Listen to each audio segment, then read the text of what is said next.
Rafi. And I'm Margie. We are from the Focolare local community of Aklan in the Philippines. Aklan is on the island of Panay, about 600 kilometers south of Manila.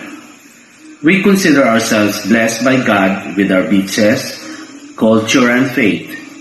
Above all, we feel blessed with the gift of the ideal that arrived to us in 1986 through Father Mijares, a priest Focolarino.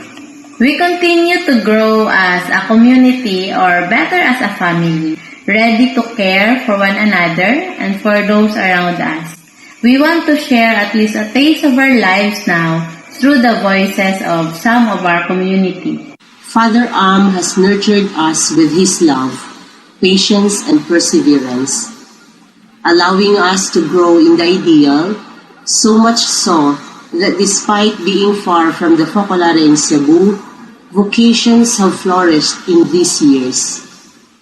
We have strived to immerse ourselves among the marginalized, the poor, and the indigenous people. And to respond to the challenge of the pandemic, we started an agricultural project helping more than 100 individuals to begin a sustainable activity. You can imagine what a shock it was for us to hear the news that Father was recently diagnosed with colon cancer. Knowing that Jesus in the midst would give us the strength, as soon as we hear the news, we gathered immediately together in prayer via Zoom. He had surgery that lasted for 7 hours. We gathered outside the operating room, praying in silence. Our strength is indeed our unity. The love among us is very concrete. We need to think of the place for Father after his operation. Edwin from the community volunteered to stay with him.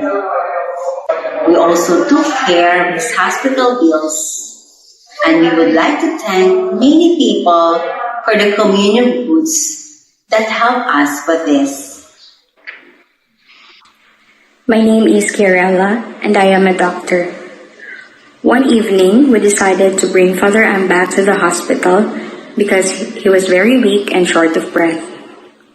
It was a roller coaster night that some of us had to stay in the hospital not knowing what would happen. This love among us is a witness to others.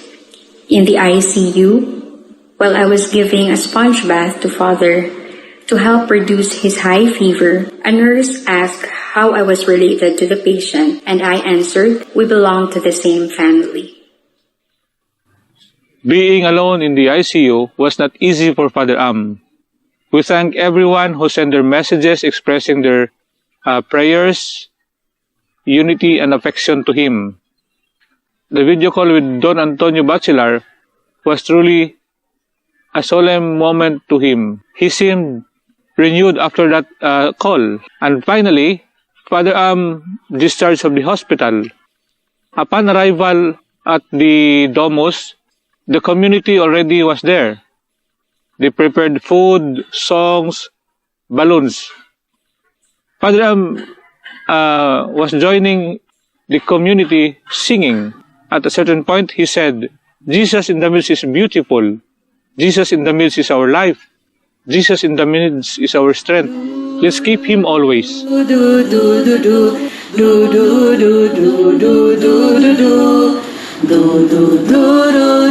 For such a strong and concrete experience, it's difficult to sum up in a limited space. The one word that comes in mind is gratitude. Gratitude to God for being a family.